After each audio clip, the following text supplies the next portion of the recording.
Our civilization has gone through many important changes, such as the discovery of fire, the development of the wheel, languages, religion, the Industrial Revolution, and technology. Now we are moving into a new age of mind and spirit. The next major event in history will be open contact with life forms from other worlds, taking our position in the family of man in the universe. This event has already started, but as in many historic changes, it is first known only to a few before it becomes known to the masses. The timing of this event is particularly important, since our current civilization is in the beginnings of a transformation into a state of higher consciousness that will forever change the way we live on Earth.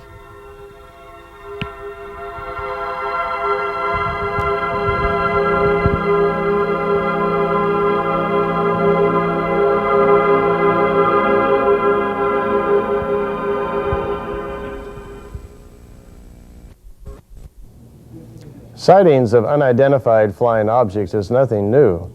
From every continent, from every major city on Earth, every week thousands of people report strange objects in the sky. In most cases, it's a one-time only thing, or there's no camera available, or there's no eyewitnesses. Today we're reporting on a very special situation that's going on in Miami, Florida. A man named Adrian has been having contacts with human beings from a small cluster of stars called the Pleiades. Actually, contact from the Pleiades is nothing new either. In 1975, a Swiss farmer named Edward Albert Meyer shocked the world when he claimed that he was having contact with extraterrestrials from this little cluster, and he began to take hundreds of beautiful, clear daytime photos that has kept the UFO community arguing for years. And now it's happening again in Miami. Today, the story from Miami, Florida, contact from the Pleiades once again. Miami is located on the southern coast of Florida and represents a major cross-section of the United States.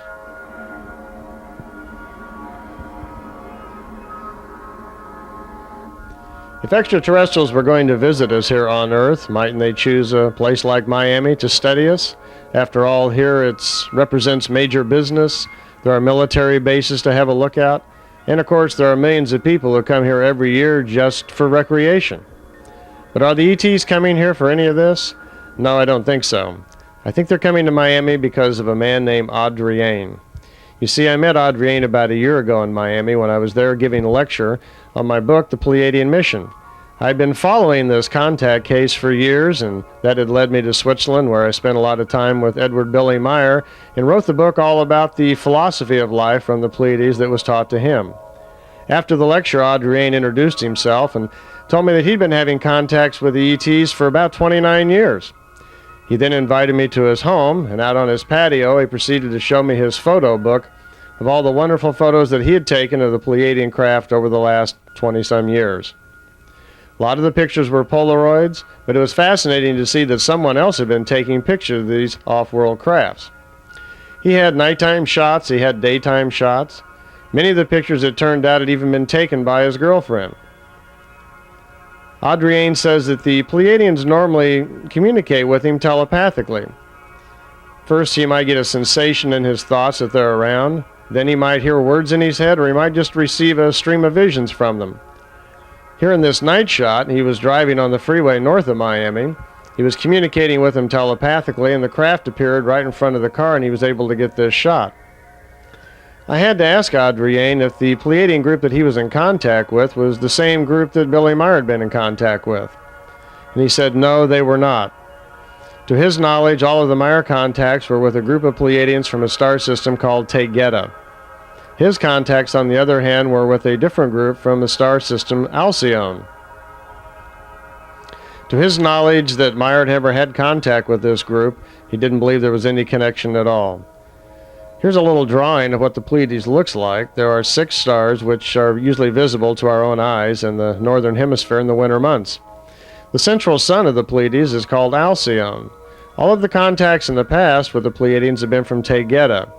Adrian's contacts, on the other hand, are all with a group from Alcyone. He says that there are many star systems in this area that support life, and that the group from Alcyone has been coming here for many years. They maintain bases in South America. They maintain bases in the Gulf of Mexico. Sun's position on this little drawing shows you where the Earth is. The Pleiades is only 400 light years away. This next drawing here from the top shows you that the Pleiades is very close to us, just in the neighborhood. Adrienne says that the Pleiadians are not here to solve our problems. They're not here to take over our planet. Actually, they mean us no harm at all. What they are here to do is to try to provide a new level of understanding and higher consciousness so that those of us who are ready can take our own individual steps through not only contacting them, but can begin to understand ways of higher consciousness that may provide a way to create a new future here on Earth that's far more peaceful.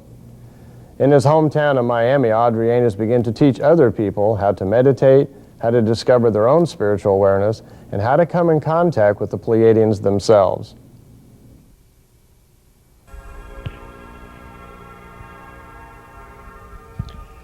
Here in his home in Miami, Adrienne has begun a mission of finding those who are ready to advance themselves spiritually and help them contact directly with the Pleiadians. He begins by teaching them meditation. It is not necessary, of course, to adhere to any mystical philosophy or belief system or religion to use meditation for your own benefit. Through meditation, you can learn to bring forth the spiritual powers of telepathy, telekinesis, and time travel. These abilities are inherent in the spirit and can be made accessible to the material self through meditation if you're willing to put in the time and effort. Even though it's popular in the East, it is rapidly gaining in use in Western society. Increasingly, more people are discovering the benefits of being able to communicate with the many different levels of consciousness through meditation. It's a method by which we gain control over our thought processes, develop spiritually, or come in communication with higher life forms such as the Pleiadians. Adrienne has been teaching many people in his own meditation classes on how to shut down their material senses and come in contact with the Pleiadians. I spoke with one woman who, after just a few short sessions with him and developing the techniques that he was teaching, began to experience the concepts of receiving visions and ideas. And pretty soon she even found a craft floating right over her home.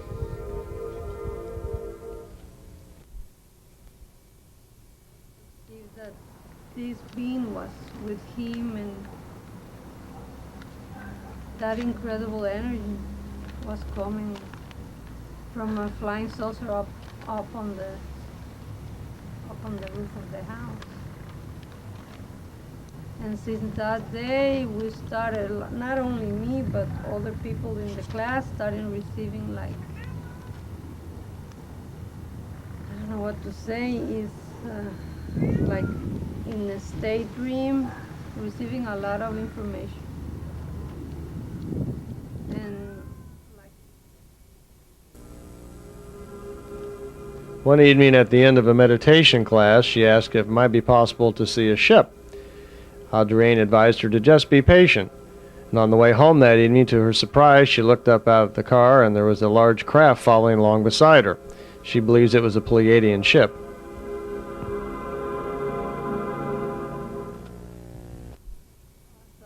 information over there.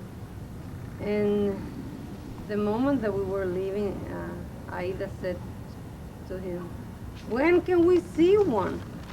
And he says, "Don't be impatient." So when we were coming back, we saw this beautiful big light. It was so near. It wasn't, up there. It was very near. And we got so, for me it was beautiful because it was the first time that I saw one. But since we are having the classes here, everybody has seen them flying through here.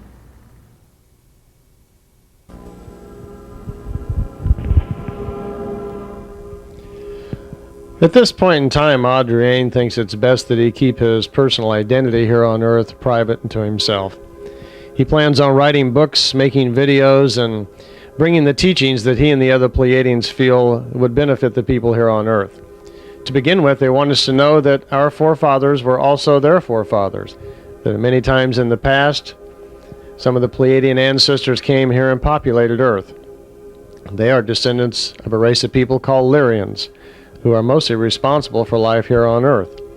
Because of this, they look at us like little brothers and sisters and feel kind of a kinship for us. They are human, They are very loving, very advanced. They look just like we do. And on their world, they also have homes, they have children, they have problems with life. They have to evolve just as we do. They're not superhuman. They have to go through all the evolutionary steps just the same as we are.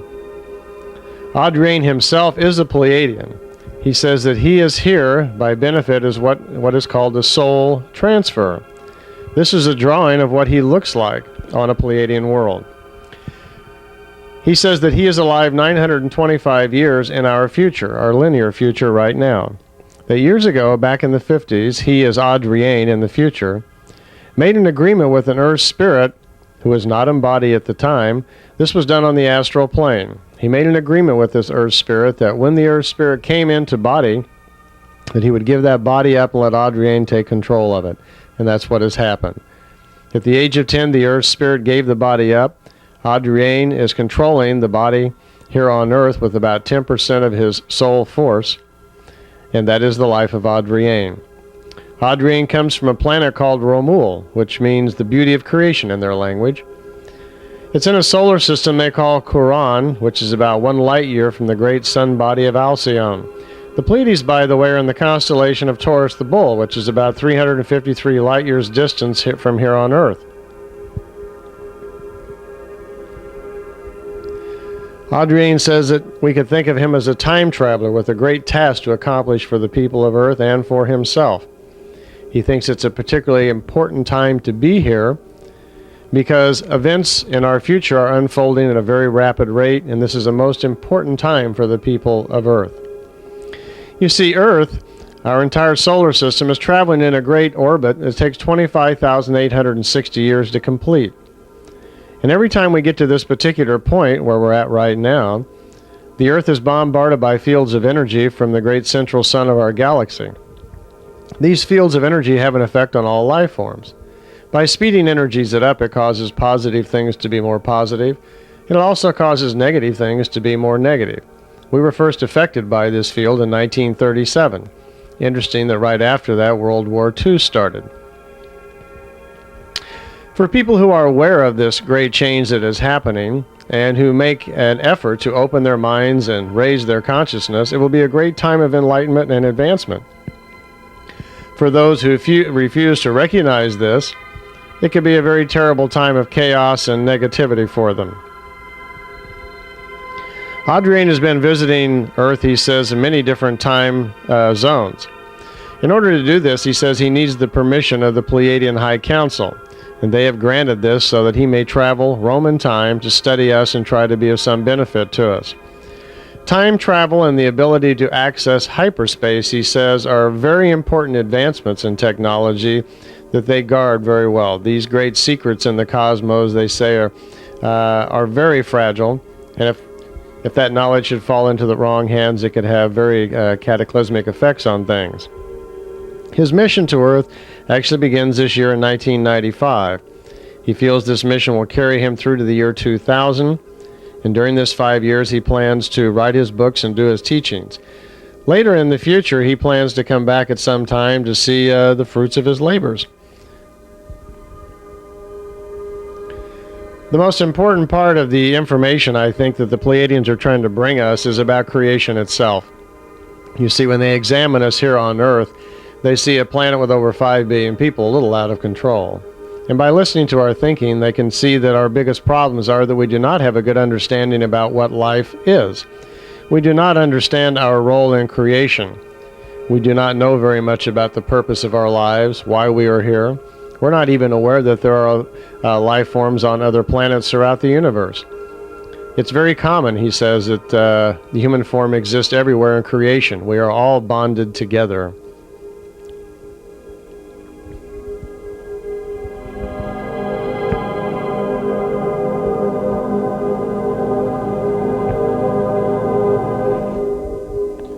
In any contact case, sometimes some very unusual things happen, and this is no exception. The picture you're looking at, this shadow picture, happened one day behind Adrian's home. He was receiving telepathic emissions from what he thought were the Pleiadians, but when he looked out the window, there were 2 very large 8-foot beings in some sort of atmospheric suits behind his home. He grabbed his camera and went outside. When he approached them with his camera in his hand, he tried to communicate with them telepathically but didn't receive anything. He pulled his camera up to take a photo, and as he did, the being somehow forced his hands down to the ground and made him take a picture of the shadow on the ground, as you see here. What's most interesting about this is that the shadow, in the dark areas of the shadow, the picture is quite sharp and clear. And in the very bright areas, it's blurry, which is backward by normal photographic principles. Something quite unusual. He's not sure if the atmospheric suits were to protect them or to protect him. It's quite possible that the beings, whoever they were, might be carrying some sort of space virus in their suits, which could have been harmful to him. This is a picture of his original Polaroid picture that I took, that you can see here. After he finished taking the shot, he turned, the beings disappeared, and he never saw them again.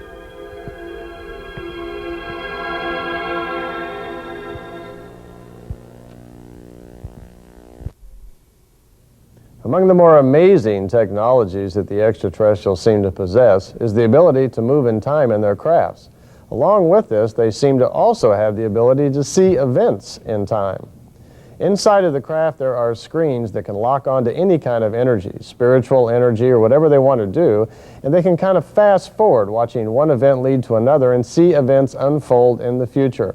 It's always based on probability because the future is not a fixed thing. Adrian was very concerned because he lives in Miami, which is commonly threatened by hurricanes, and wanted to know how much danger he may be in. One day aboard the craft, they decided to show him. What he saw on the screens was, in the year 1997, that hurricanes would get so bad, they would create tidal waves which would smash against the east coast of the United States, causing terrible damage and a lot of loss of life. He's very concerned about this and wishes to warn people about it if they wish to get out of the area themselves.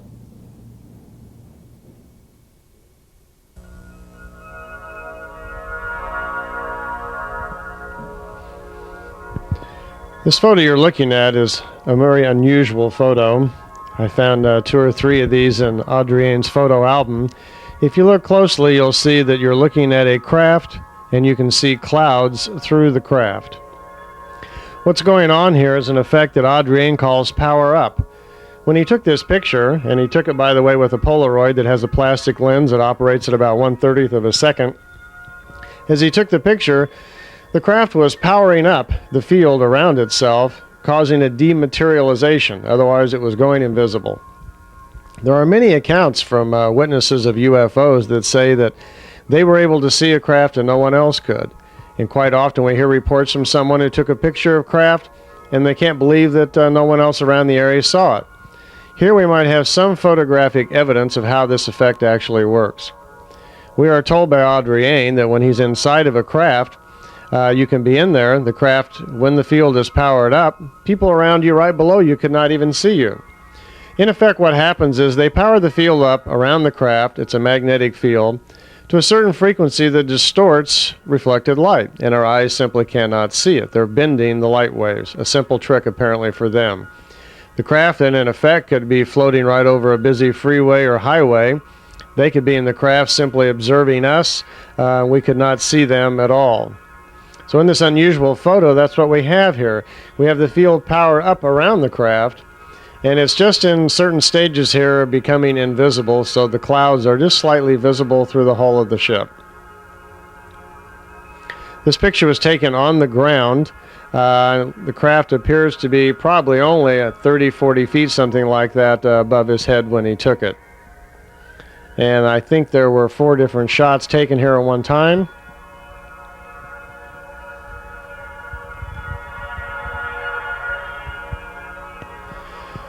Adrienne has had many opportunities to photograph their craft. Quite often they'll come and pick him up, and he will go for a ride with them. He calls it hanging out. He says because he's family, because he is a Pleiadian spirit, they treat him quite differently than they do most contactees. In this shot we're looking at here, he's in a craft, and he looked out the window and noticed there was another craft in front of him, and he grabbed this shot.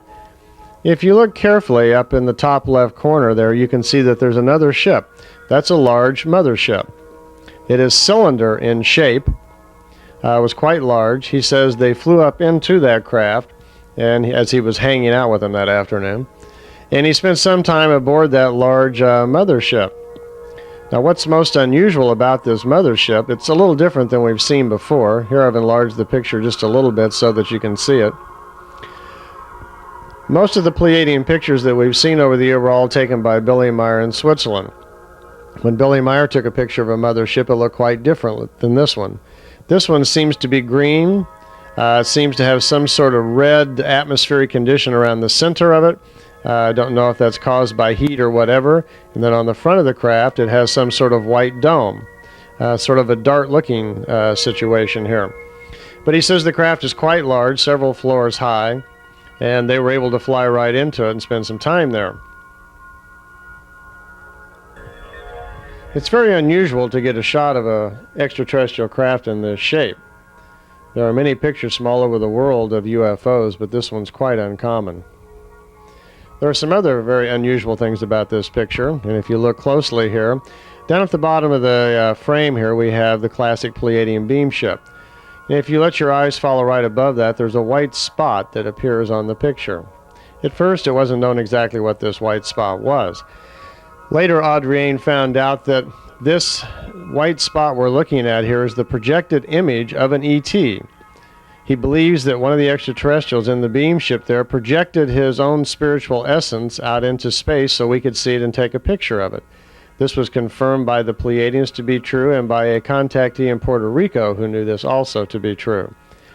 These Pleiadian beam ships, by the way, are 21 feet in diameter, carry 3 people, and are capable of interdimensional travel.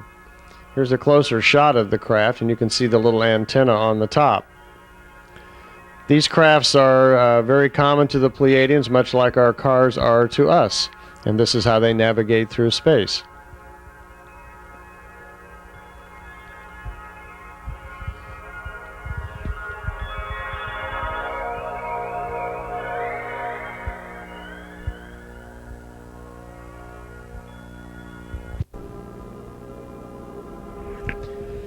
This next craft is quite different. The Pleiadians seem to have many different types of ships that serve different functions. Most of them are manned crafts that we see flying about and gets the occasional UFO photo. Not all of the crafts are manned, however. There are many remote or telemeter type ships that are around the planet all of the time. Hundreds of these are in stations around our planet for monitoring. The last 3 or 4 years, there's been a major UFO flap around the Mexico City area. Actually, from an area from Mexico City stretching southeast to Puebla, there is a large amount of sightings down there that's been going on for several years. On a recent trip down to Mexico City, I found that it was very hard to find anyone who had not seen a UFO hovering in the air at some time or another. This type of craft we're looking at right now, this pie-pan-looking craft, is the type of ship that's most commonly seen down there. This is a remote ship. Some of the remotes are 3 foot in diameter. Some of them go up to about 9 feet in diameter. The larger ones, the 9-footers, do have a small seat in there, so they can be piloted if they want to. In the Mexico City area, there are many people that have taken video of this particular little remote craft down there. Adrien says the Pleiadians have quite a few of these crafts stationed down in that area. Mostly what they're doing is they're monitoring the activity of the volcano in that area. There is a very large volcano called Mount Popocatépetl outside of Puebla, which is very threatening to the people around there, and the Pleiadians are trying to warn people and try to stabilize the volcano. This next shot is a real classic in UFO photos. Down at the bottom you can see Adrien waiting for a ship to come in. And you can see the craft up in the air there. Here he's pointing it out to me. I'm back down at his home on the patio looking through his photo book again. And he's pointing out to me that while he was waiting for the ship, there were several in the background. There may have been as many as 4 or 5 ships back in the clouds somewhere waiting while the main ship came in to pick him up. It's very unusual for us to have a photo picture of a contact person waiting to be picked up. In this particular case, the event happened in November of 1994 on Thanksgiving Day. Adrien and his girlfriend were telepathically put in touch with the Pleiadians, and Adrien says, well, it is a holiday, why don't you come by and we'll pick us up? And they did. His girlfriend is taking the picture, and you can see him in the foreground waiting for the craft to come in. He says because it was a holiday that he thought he'd like to see his parents, and these are his Pleiadian parents in this particular craft. Another unusual thing here is that his girlfriend was allowed to take the photo. In most contactee cases, the extraterrestrials seldom let the contactees bring anyone with them, and hardly ever do they let someone else take the photos. So this is very unusual indeed. We must remember too that in any contact case that generally the purpose for the photos is for belief. That the extraterrestrials allow the photos on purpose to raise our belief in their existence. By doing this, this stretches our thinking, opens our mind up to the possibility that we are not alone in the universe.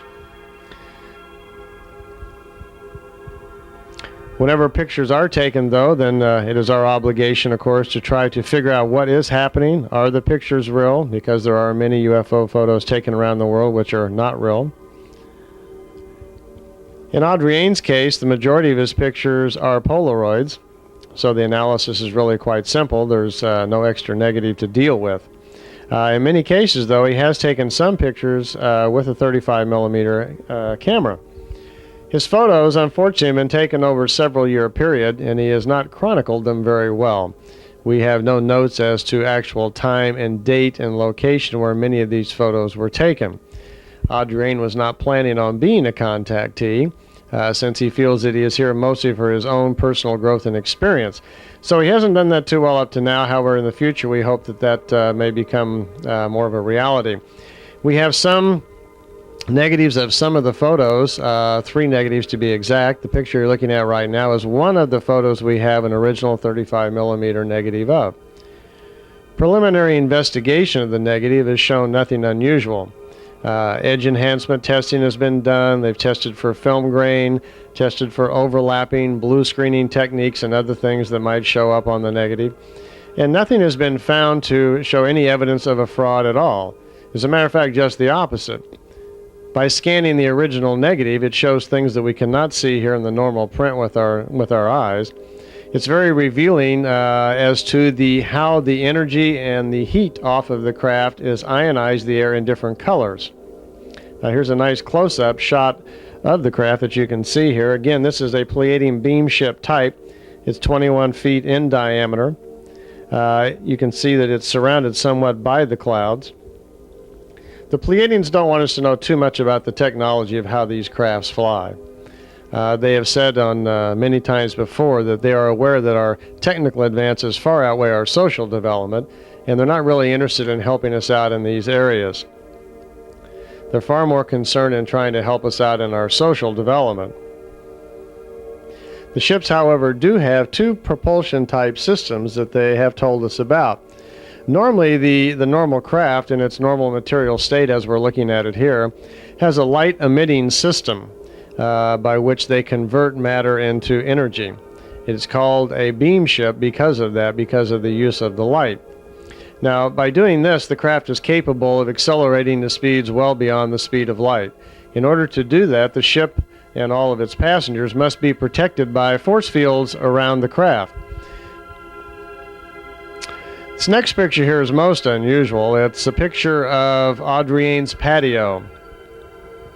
He has lowered the camera down approximately at about the knee high here and taken the picture through the bars on the patio, and you can just barely make out there are 4 or 5 crafts floating out there in the background. This patio is where he commonly receives transmissions from his Pleiadian friends.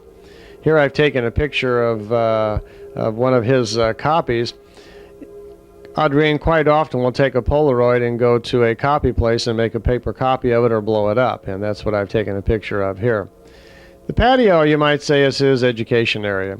It's very common for him to grab a clipboard and some paper, whatever, and stand out on the patio, and the Pleiadians, if they're in the area, they will be able to transmit ideas and visions to him. Then occasionally they'll allow a photo to be taken. It's quite common also for his girlfriend to take the picture while he's listening to the transmissions. Here she's managed to snap a shot just as there are 6 craft beginning to materialize out in the distance, and you can see that they are all in various stages of materializing there. On the far left, the first 3 crafts appear to be fully materialized, while the 3 on the right side are in various stages of it. He says this is common, that when the crafts power up the field to make themselves invisible, they don't all go out at the same time. They seem to go out in some sort of a series, and they reappear much in the same manner. Now again, the camera's been lowered down close to the bars on the patio, and we can see a very good shot here of 3 of the Pleiadian craft very close to the home. There are 2 different types of variations in view here. The first 2 craft on the right are the newer crafts that have time travel capabilities, and the craft on the left is the older beam ship type, which is interdimensional but does not have time travel capabilities. Out on his patio, when he receives these ideas, most commonly what he receives are visions, a stream of thoughts, a stream of pictures that come into his mind. He then has to translate these visions and ideas and write them down. And then later, through telepathic or even physical contacts, the Pleiadians will help him clear up his translations to make sure that he has understood everything properly. I've been there with him when this has happened, when he receives thoughts and ideas, and I've witnessed the situation myself. Here's a very good shot of the craft, again from the patio, and it looks to be only probably 150 feet from the patio itself. The fascinating part is, here it is in broad daylight again, and no one can see the craft actually but him. Again, as we understand it, they power the field up around the craft. They can control the line of vision and who is able to see the ship and who is not able to see it. I believe that many of the people in Adrienne's meditation group are beginning to see the craft and benefit from the exercises that he's given them. Once someone learns meditation and learns how to clear their mind and to shut down all their material senses, this allows them, of course, to shut down all the emotions and so forth which control us. And then we can see things more clearly. Once visions and ideas then are sent to us by the Pleiadians in vision form, we can then experience those things and have the full emotional impact. You see, it's one thing for us to read a book, go to a movie, or watch a video, something like this, but then it's not your own experience. If you can have actual mental contact with the extraterrestrials and receive the information yourself, then it's your own experience. See, once an experience becomes part of you and begins to dictate your day-to-day actions, it becomes the wisdom that contributes to your own spiritual growth. And that travels forward with you from lifetime to lifetime. On my last trip to Miami, some new photos from atop the ship, as we just saw. And here's the normal classic picture that we usually see from the bottom of the craft. It's most common to see this because most UFO pictures are taken from the ground, looking up in the sky at a craft.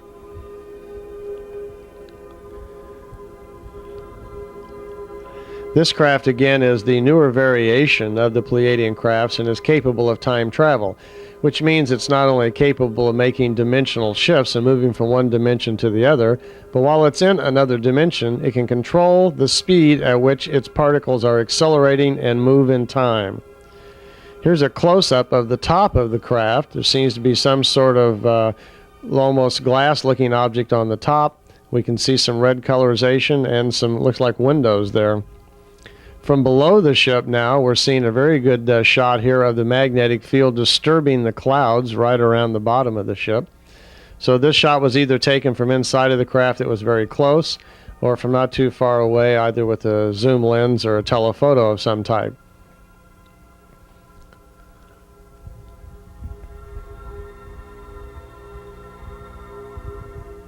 Here again is one of the remote crafts. This craft looks to be either like one of the 9-foot or 12-foot variety, and here's a very unusual picture of the remote ship sitting on the ground. Now this picture was taken just a day or so after Hurricane Andrew, and a close look at the picture, you can see the debris and that the leaves are all blown off the tree and the results of the hurricane that has just passed by. This picture was taken nearby Adrienne's home when the Pleiadians came, and he telepathically received a transmission from them that they were nearby. took his camera out. It is a remote craft, but it was manned by one of the Pleiadian ladies that he often has contact with at this time. And he was able to get the picture of this unusual-looking remote craft on the ground. Another of the new photos is this one here, a remarkable shot with two craft clearly visible. It appears that the picture's been taken from some distance up above the planet, looking down on the two ships and the clouds far below. We have two different types of craft here in this picture. The one we're looking at now on the left is the newer variation, which is the time travel type of ship. A very unique picture looking at it from above it to see how this unusual thing is designed. This time travel ship, of course, is one that they use to study our history. They can move actually up and down the timeline and see for themselves how events have actually unfolded. The smaller craft down on the right is the classic beam ship with a little antenna on it. The antenna works similar to our radios, but uses faster than light particles to transmit data so that the message can actually get across space in a matter of time to be useful. We can't see the planet below because of the density of the clouds, but it appears that the ship that he was in was well above it, looking down at an angle to the craft.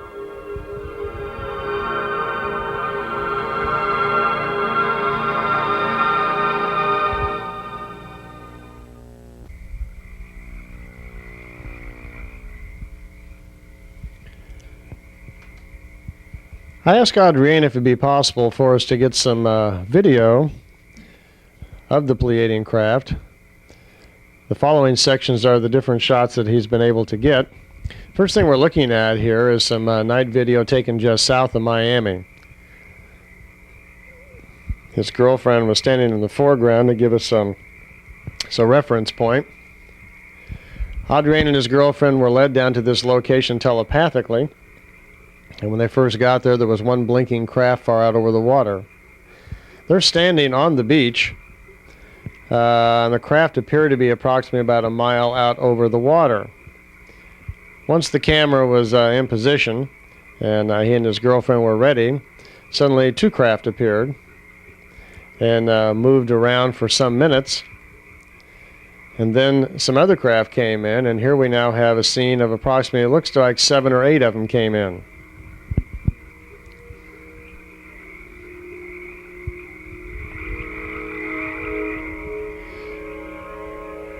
This particular formation is not that unusual and has been seen in many other places around the world.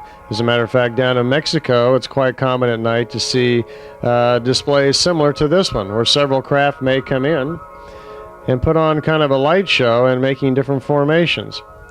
This particular sequence right here, the craft will make pyramid shapes, as we'll see later on. It's actually kind of hard to tell how many craft are in the picture right here. There appears to be perhaps 4 or 5 of them centrally in the center there, with some sort of blinking, orbiting light going on in the middle. It's not clear whether or not that reflecting light is a craft, or perhaps just a reflection in the air of the magnetic fields around the craft combining and somehow causing some sort of light effect. Here's another craft which was high overhead, which formed kind of the peak of the pyramid shape that the craft would soon be in. All told, over the time lapse of this shot, which lasted about 15-20 minutes, it looks to be about 10 or 12 craft were out displaying that night. Time after time, the ETs seem to come to stretch our beliefs. It's most fascinating, too, that he was able to take his girlfriend with him again. I did find out from her that it's apparently quite common for her to go aboard the craft with him and travel with him. And she told me that on a couple of occasions, at any rate, they've been able to travel to other worlds. On one particular occasion, she was taken to a planet. It was an all-water planet. And she asked why they chose this planet, and they told her that there was some sort of connection with her life and the beings on this world. She described the planet saying there was no surface land. The craft went underwater, and they were shown cities underwater where human-type people existed. They were some sort of cross between human and fish, where their skin was rather scaly and they had gills and could breathe. She hasn't quite figured out her connection to these beings, but was told by the ETs for her to try, and if she could solve some of the mystery, that they may take her back there and help her solve the rest of it. So it appears that they have the ability to search our spiritual subconscious somehow and find out in our past where we may have lived other lives or where our spirits may have been. There may be many of us here on Earth who have lived on other worlds, in other forms, in other lifetimes. Now here in kind of a grand finality, there appears to be close to a dozen craft making sort of a pyramid kind of shape out here, and it looks to be about a mile or so out.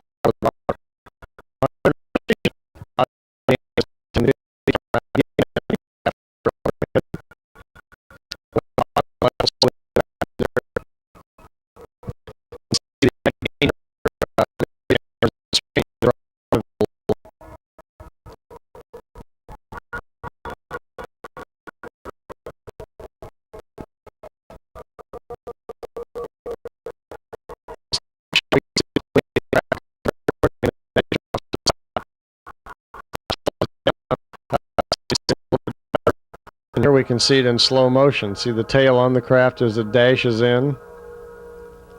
Seems to almost dance around playfully. Stops in a position and then zips off again. I had hoped we would get some daytime video. On one occasion, Adrian was home in the shower. He was receiving telepathic transmissions from the Pleiadians that told him they were outside, and if he wanted to get some video, now was a good time. He ran out in the living room, grabbed his video camera, and started taking this video footage. He looked out the window, and there were people outside playing golf, and he had no clothes on, so he told the Pleiadians to wait a minute while they tried to get dressed. And as you can see, he's taking the video through the screen, which is throwing the focus off on the camera. The Pleiadians told him they didn't have time to wait, but they did come back later, and we had this very excellent nighttime video here.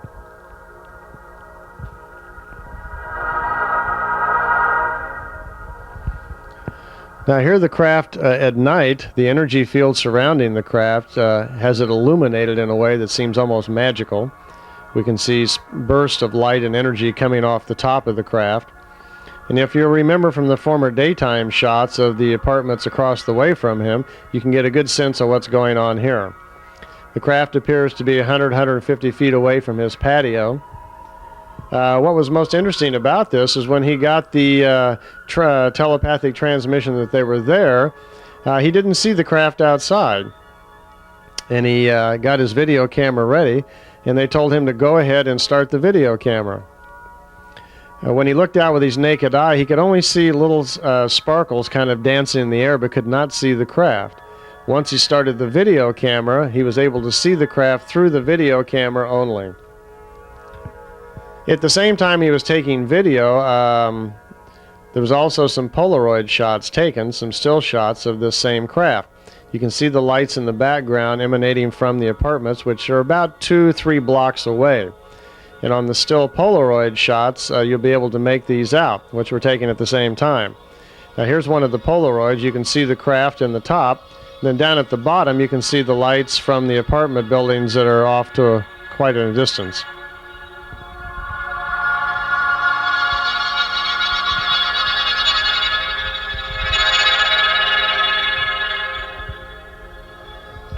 On the left again we can see the live video here of the craft. On the right is the Polaroid shot, and you can see the lights from the apartments in the background on both here. It's very amazing that they were able to control the line of sight so no one else was able actually to see this. Now here is an excellent sequence showing the craft actually disappearing. In earlier shots we saw the field around the craft as it was dematerializing. Here, going frame by frame, we can see the craft actually disappearing right on the tape. The field around the craft once again is being powered up. The power up then goes to a certain frequency which reflects the light around it. The craft then just seems to disappear, although it is still there. If you were inside of the craft, you would still be able to see everything around you, but no one could see you. Invisibility.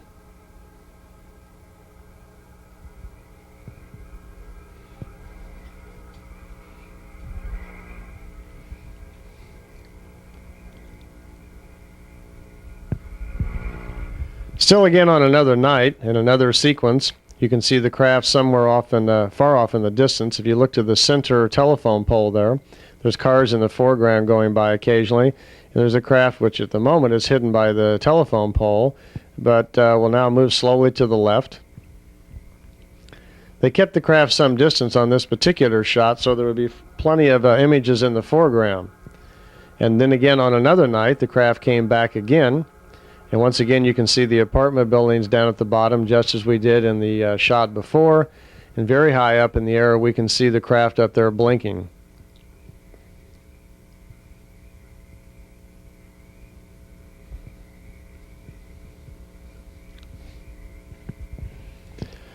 Now on still again a different sequence, it's 10:03 in the evening. He has his video camera set with the timer and the date on. You can see that it was October 20th at 10:03. And he's zoomed his camera back so you can see the distance at which he has taken the picture. The craft is quite a ways out in the distance, probably a half a mile away. And now it's 10:07 on the camera. We have one large craft just over the homes, and another one is slowly moving across in the top of the frame.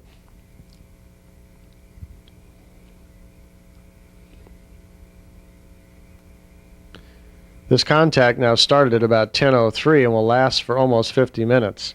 Here's a very unusual strobing effect coming off the bottom of the craft.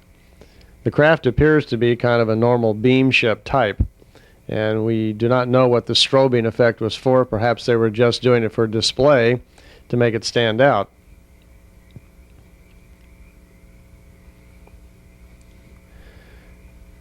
These shots here are taken from Adrienne's home on the patio, and you can see a couple of cars driving by there, just well over the homes in the distance. He's receiving some telepathic transmissions from him at this point, and just about right in here they've offered him to get into the car, and they're going to move the craft in different parts of the city, allowing him to photograph it in different areas. And now we're watching at 10:14, still on October 20th. He was also told that that particular night they were having contacts in different places on the Earth. Apparently on October 20th there was something about the magnetic field of the planet itself which facilitated having contacts that evening. He was told that they had 3 other contacts in Cuba that evening. We are not told who it was with or what kind of contacts that they were. But something about the magnetic grid of the planet that particular even facilitated them making the interdimensional change, and so they did. Now watch this one. We're now outside in the car. He's parked his car on the freeway, and they've directed him to drive to different parts of the city. Here the craft is moving over the Miami airport. He stopped alongside of the road, and the craft is, as you can see, is moving slowly right over some buildings over the Miami airport. Now about 10 minutes have passed and they've directed him to another area.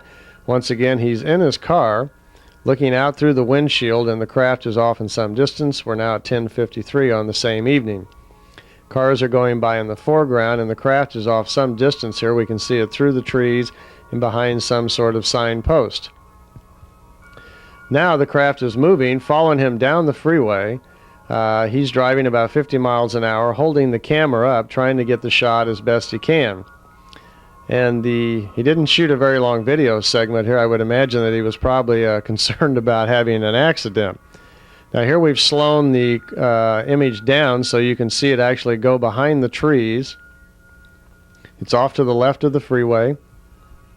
It's a short sequence here, only lasting about 10 seconds, but you can see it's moving behind the trees off some distance and going behind known objects. If someone wanted to fake this, it would take quite a job, quite a crew to do this. This would be worthy of a good movie-making crew.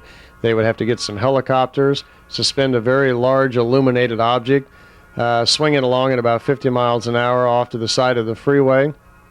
But then, of course, a lot of people would see it because that would be quite easy to notice. But here, in this unusual sequence, no one saw it but him. And he was able to get this exciting video, almost a car chase down the freeway.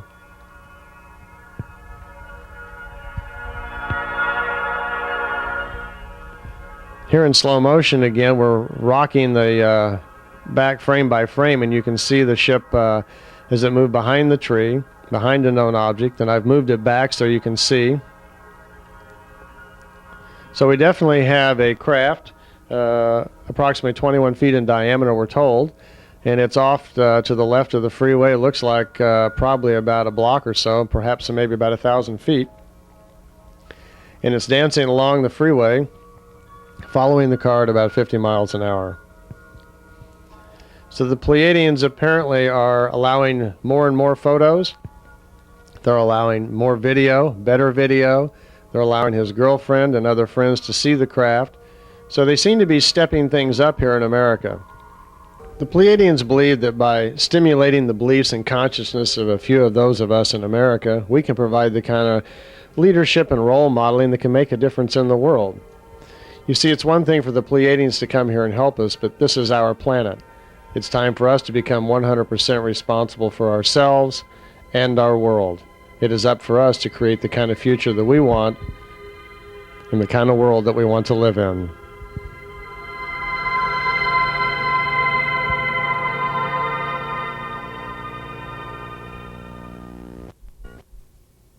When the Pleiadians view our society here on Earth, over 5 billion of us alive right now, what they see is a planet that is out of control. They see a civilization that has no respect for itself or its planet. They don't intend to become involved in our political or our power structure. They are not here to save us. They are not here to change our society. They are providing us a certain measure of education for those that are ready, so that on an individual basis we can raise our own spiritual consciousness. It is hoped that we may find a way to create a new future for ourselves here on Earth through this education. The Pleiadians are not going to do it for us. We are running our planet, we are running our atmosphere. The Pleiadians for several years have been taking certain key people here on Earth back to their home planets and educating them. There are communities on Pleiadian planets of people from Earth learning. It is expected within about a 20-year time frame that these people may return to Earth and provide a new kind of leadership and role modeling here that may provide a new future for us here on Earth.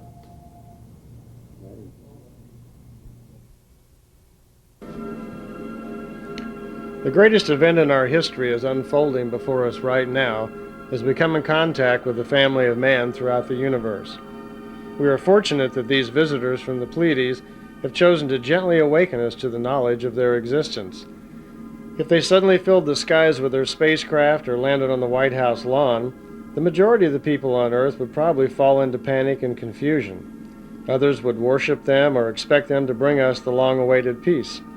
Governments might fall or lose control as people begin to think of themselves as citizens of Earth rather than of any particular country. Reactions would vary, but one thing is for sure. The Earth would never be the same because the knowledge that they bring about science, life, and philosophy could have a devastating effect on our social, economic, religious, and political structures. Too much information too fast could overwhelm a world that is used to making changes slowly. As our neighbors from another world come to visit, it can also be a wonderful time of discovery. There's the possibility to learn from them, change the way we live on Earth, and create real peace among men. Their knowledge can be used to enlighten our world so that we can resolve the differences that separate us here on Earth and prepare us to fit in with the universal family of man on other worlds. Up to now, the many different races on Earth have been unsuccessfully trying to learn to live together and come to terms with the many different ideologies and social customs. Through contact with the Pleiadians, we are forced to examine ourselves through the revelations of a higher intelligence and hopefully move to a new level of awareness that can facilitate the peaceful coming together of the many nations on Earth. We must become aware that all living things are part of the same creation, that there is an interconnection that binds us all together, something like a network of consciousness that I refer to as spiritual bonding. As we think, our thoughts run across the network and affect all other life forms that are connected to it. Spiritual growth is the forming of logical thinking that is harmonious with the laws of creation. When you have perceived something correctly, with great clarity of thought, and understood it to the point that it has become part of your life, dictating your actions, the wisdom learned from the experience contributes to your spiritual growth and goes with you from lifetime to lifetime. In order to control your spiritual growth, you must learn to take 100% responsibility for your own actions, thoughts, and deeds.